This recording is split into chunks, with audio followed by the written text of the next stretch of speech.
Hey there, I'm Maddie from Better Career, and today I'm speaking with Duston Littlefield, who transitioned from a strictly pre-sales leadership role to a pre-sales enablement role. And the best part is that he did it in 3 months. In this video, he's going to talk about his career journey and ultimately the steps that he took to land his new role in record time. Hi, Dustin. Thank you so much for joining me today. I'm so excited for our conversation. I'm so excited for your new role that you're about to start. Thanks for joining on the podcast. Yep. Thanks for having me, Maddie. I'm looking forward to it. Yeah, absolutely.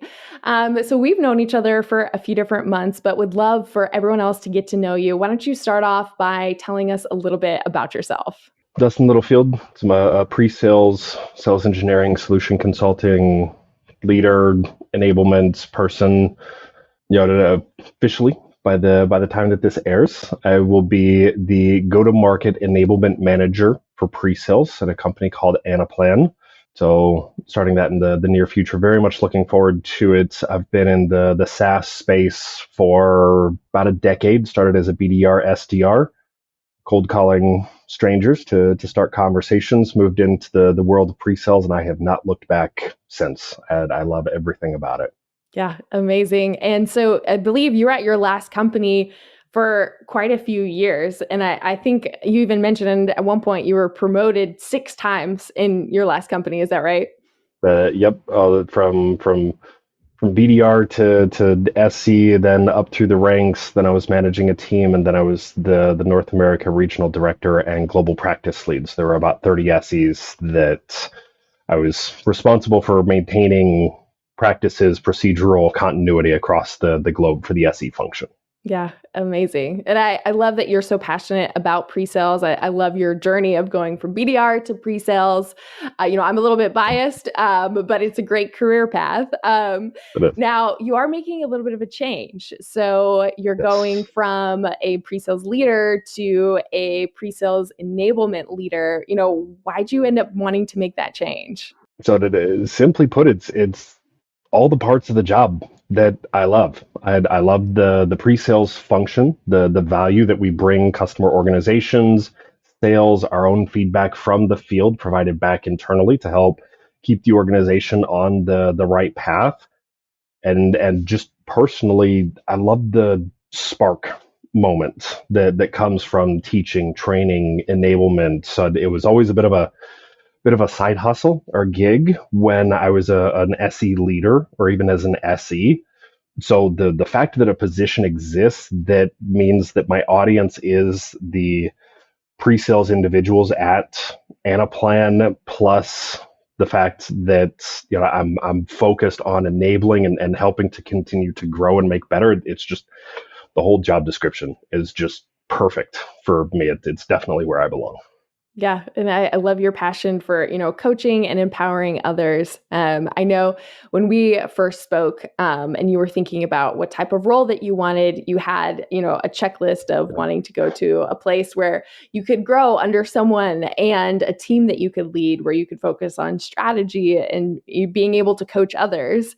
And I think over the last few months is when you decided that you wanted to get in pre-sales enablement. I don't think everyone even knows that that's a role because we always hear sales enablement. I didn't. Yeah. And so you learned about that somewhat recently, right?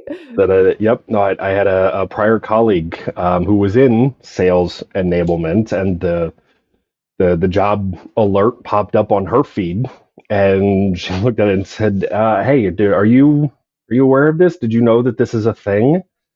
And I latched onto that as soon as I saw it. So I didn't, and that's I'm very thankful to that person. She knows who she is. Yeah. But that's the part of it is just okay. There are organizations out there that are understanding the value that pre-sales brings. I'll even say more biased than you are, Maddie. But Fair enough.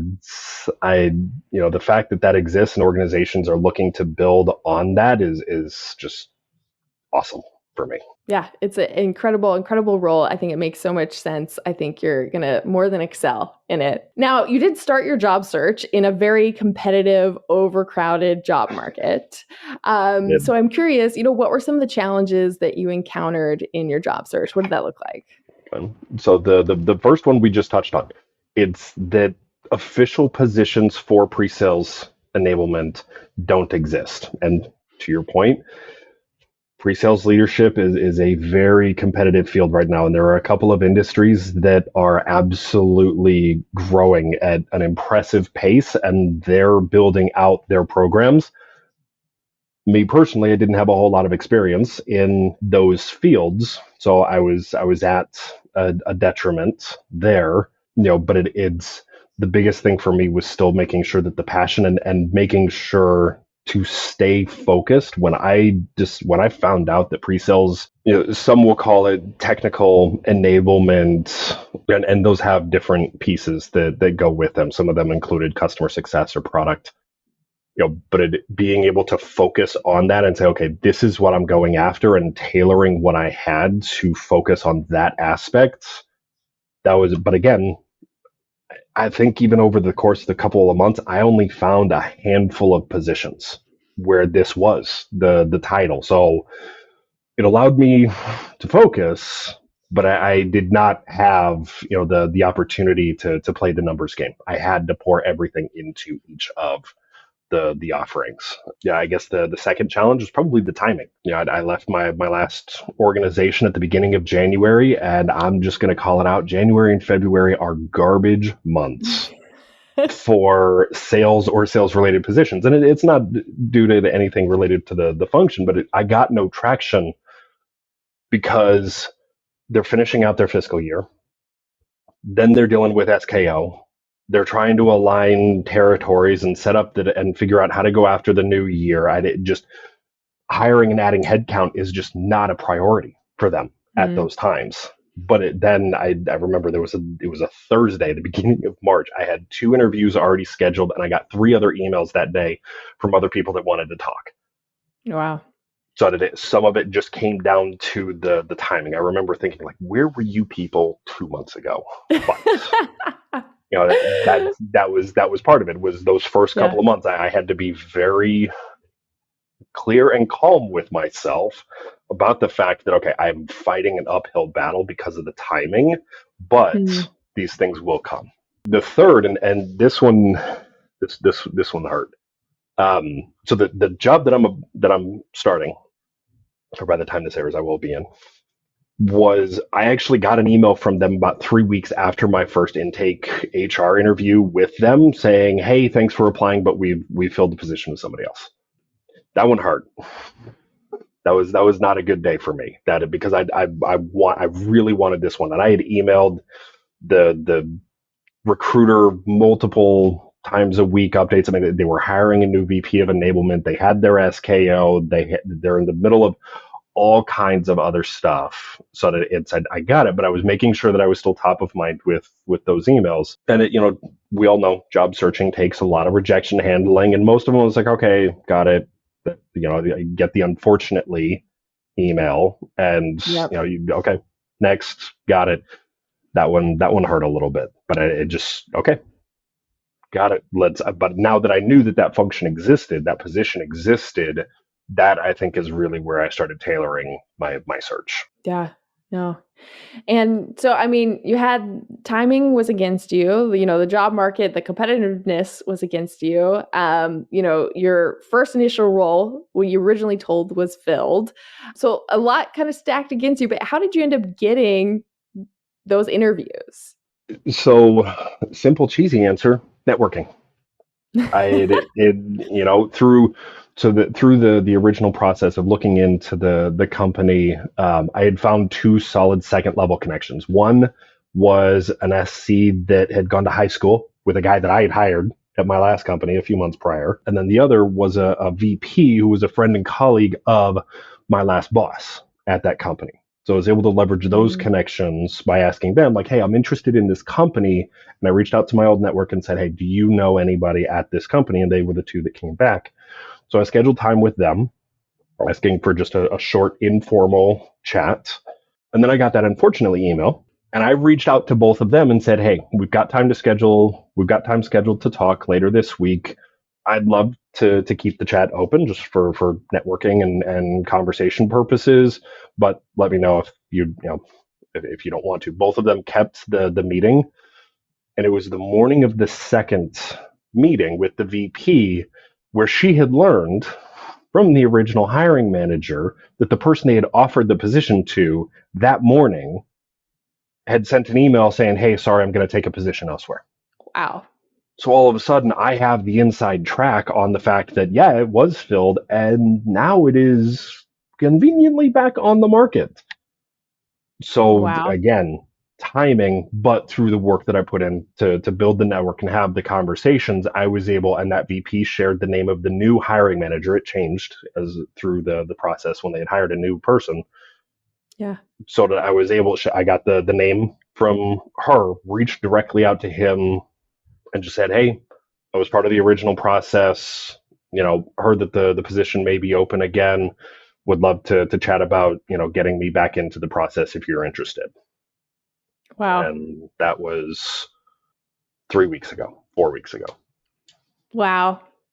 I love this example. Someone the other day told me that you have to get lucky to get hired in this job market. And I get so much comes down to timing, knowing the right person, but you wouldn't have gotten lucky if you hadn't have scheduled all of those calls, if you hadn't have put Yep. yourself out there. And I think that that's such a great example of not giving up and also maximizing the opportunities that you had in front of you, even though you thought the door was closed, but then it just swung wide open.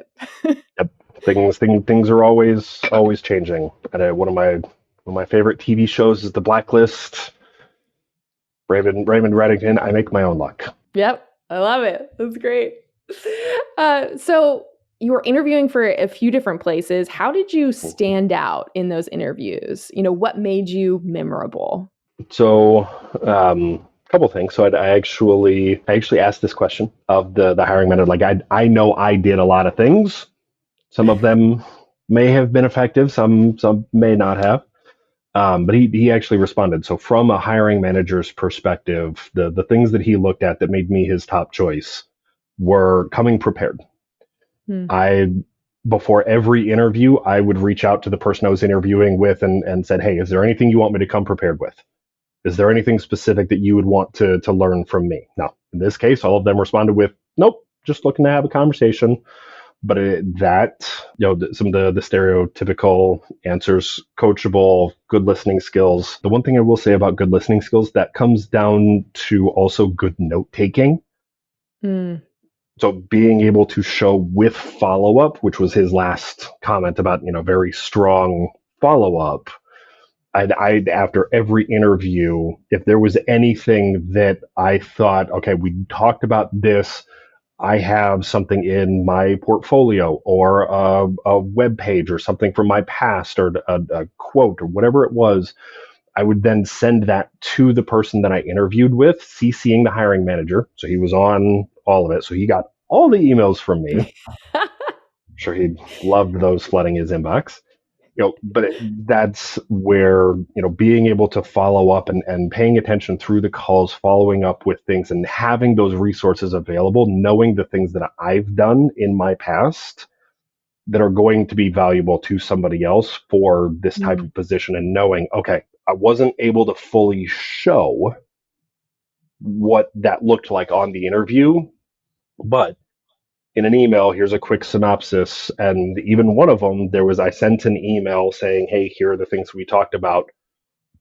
And then I actually got access to something from a prior contact that also tied into it and sent a second email so that it just like, "Look, if you got any questions about my abilities or whether or not I've done the things that you need done," that it just showing, not just telling and saying, "Yep, I'm fast track to competency, and I'm a quick learner.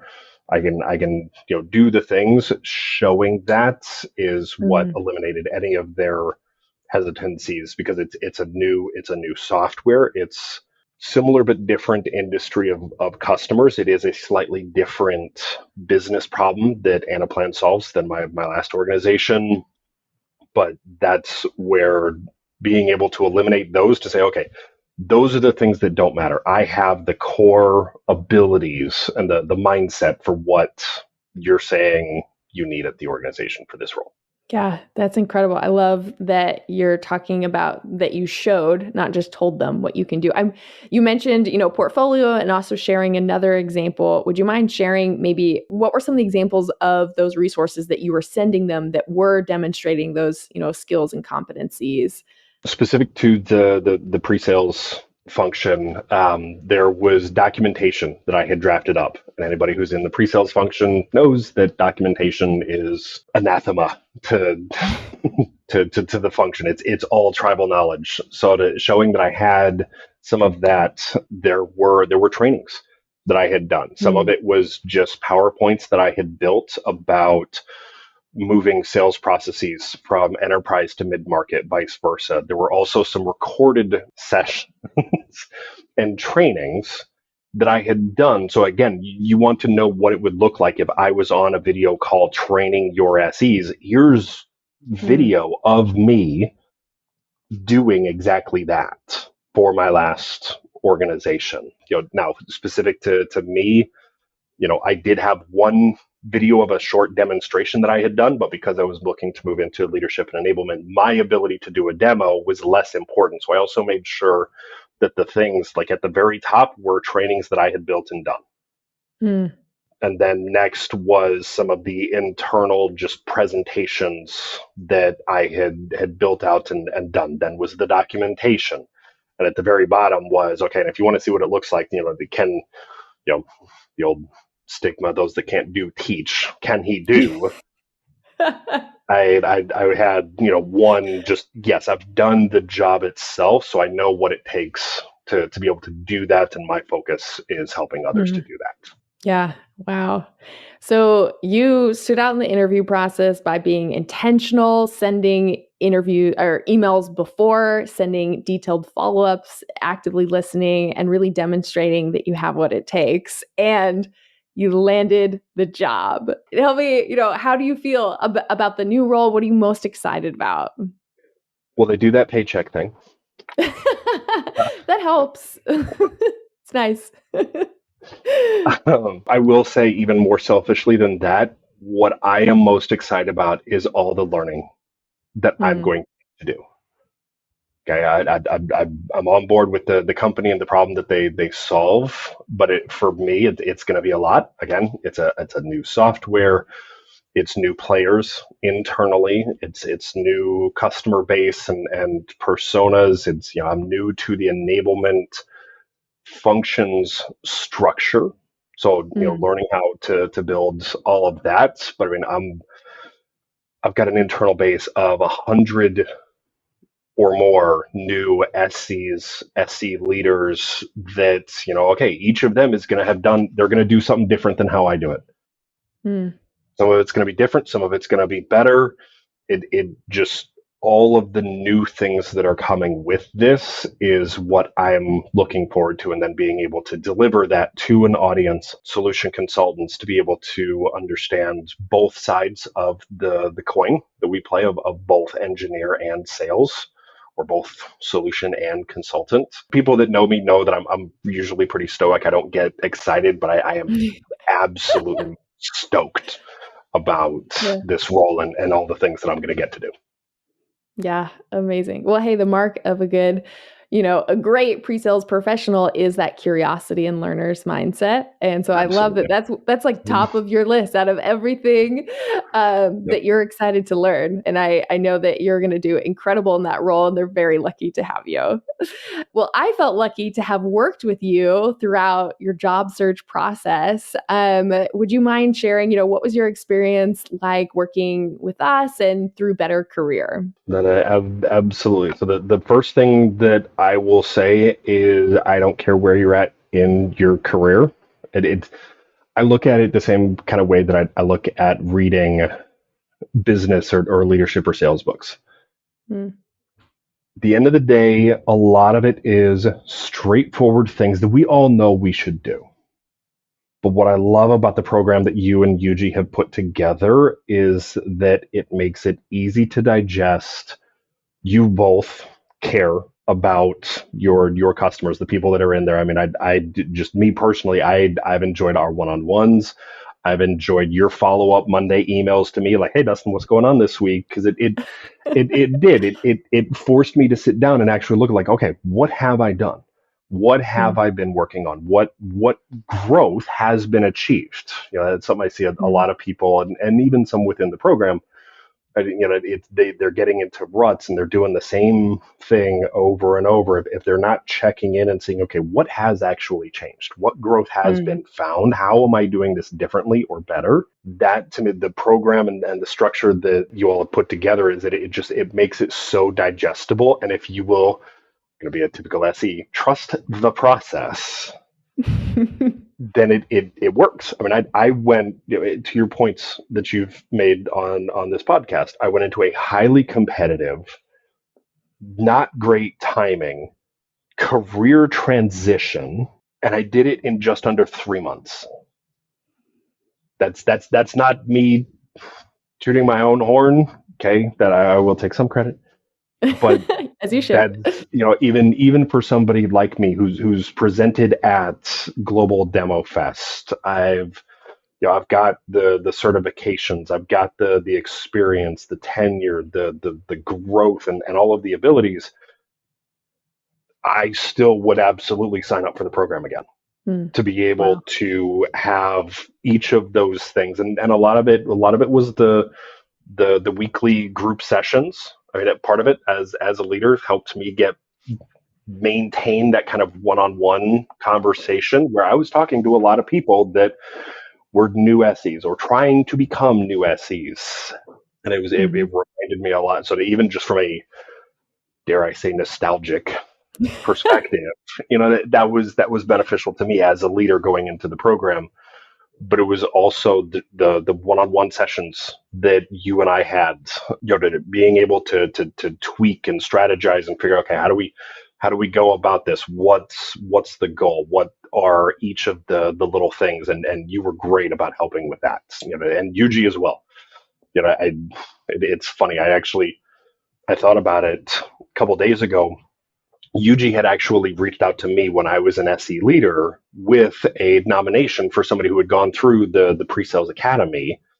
And even his willingness to do that for me as I was going through this process, I remembered the impact that had on me as an SE leader. Now, willingness that you two have to help each person going through your program to get where they want to go is something to hold your head high on. Wow. Well, thank you so much, Dustin, for your kind words. It was honestly such a joy to work with you. And I will say, working with you was really incredible because of the systematic approach that you took to your job search and also the mindset that you brought. I felt like you were very forward thinking. You had that growth mindset. You were positive. You believed in yourself. And you also, you were systematic in the way that you were, tracking your job opportunities. And when I would email you for check-ins, I was always so impressed. You had very organized, to the point updates about all the opportunities that were in the works. And, I also really appreciate just the leadership that you shared even in our group sessions of whether we're talking about networking or interviewing, you always were bringing just incredible insights, sharing your advice, and really leaning into the conversation that was just such a value add. So it's just been so wonderful to get to know you and work with you, and also exciting to see you in this new role. Thank you. Well, as we wrap up our podcast today, what, last tidbits of advice do you have for people, in the job market, or maybe even considering, making a transition similar to yours into enablement or a different type of role? You hit it on the head. I'm going to be a typical SE. Trust the process. Okay. Find the biggest things that I'd noticed. Find a way to stay engaged without, please, dear deity of your choosing, do not spend 8 hours a day on LinkedIn. Don't. Okay. It's not going to do you any good. It's going to burn you out. It's going to stress you out. Okay. Try to achieve a couple things a day. Like I got to a point, I had to work on this on myself. Like there were days where I would only be in front of my computer for an hour or two. And I've got a family to support financially. Okay. So, but it's a lot of the same things that you hear of, like work from home best practices. Okay. Take breaks. Go outside. Okay. Start a small hobby. Mine was Beat Saber. I'm getting pretty good. I don't want to brag, but I'm getting pretty good at that. So that's, but some of those things. The other thing that I did was I practiced what I preached to sales reps and sales engineers for a long time. Ask the hard questions. Hmm. Okay. Like one of the first questions that I asked the recruiter when Anaplan reached back out to start me through the process the second time was, hey, what, why? Hmm. What was it about the first round that led to me not being selected to even move further in the process? Not because I wanted to rub their nose in it, but because I truly wanted to understand. I wanted to give myself the opportunity to either confirm or refute Hmm. what any of those concerns might have been. So that ask the hard question. I mean, the worst they can say is no. Yeah. So that's one. The other, keep the top of that pipeline full. Hmm. Okay, even as I continued to move through I mean, I think it was I was still applying to jobs that would pop up after my fourth or fifth interviews with a company. So that it's keep that pipeline full just to give yourself the peace of mind and not create that panic. A lot of Hmm. salespeople feel it, and interviewing is just sales. You're the product. But looking at it from that perspective to understand that I don't want to get into one of those feast or famine, because if you have to starting over a job hunt is hard. Okay. So hard. So that was, even as I was, okay, I'm having good conversations, I'm getting positive feedback, I'm getting traction, we're moving. Okay. Another one popped up. Go in, apply, find the hiring manager, reach out, send the portfolio, do all the things that I had done for the others where I had made it through the process. And it means that I'm still continuing to get emails, even as recently as this morning saying, hey, thanks for replying. But that also shows now that, okay, I could have kept, this would have kept Hmm. moving. It just so happens that now, it's not paramount. It's not necessary. Yep, keeping that momentum because yeah, starting over I think it's oftentimes the hardest part and where people maybe feel most discouraged. So yeah, keeping that momentum, keeping the pipeline full. No, these are great tidbits of advice. And Dustin, as always, it was truly a pleasure to chat with you. Thank you so much for sharing your story, for sharing your advice and learnings along the way. And like I said, we're so jazzed for you in this new role, and we can't wait to see you start it and move mountains over there at Anaplan. So thanks again for joining me. Yep. Thanks, Patty. Thanks for watching. Dustin gave so many great examples of what it takes to truly stand out in this competitive job market. And he's one of many individuals we've been privileged to work with to help accelerate that job offer.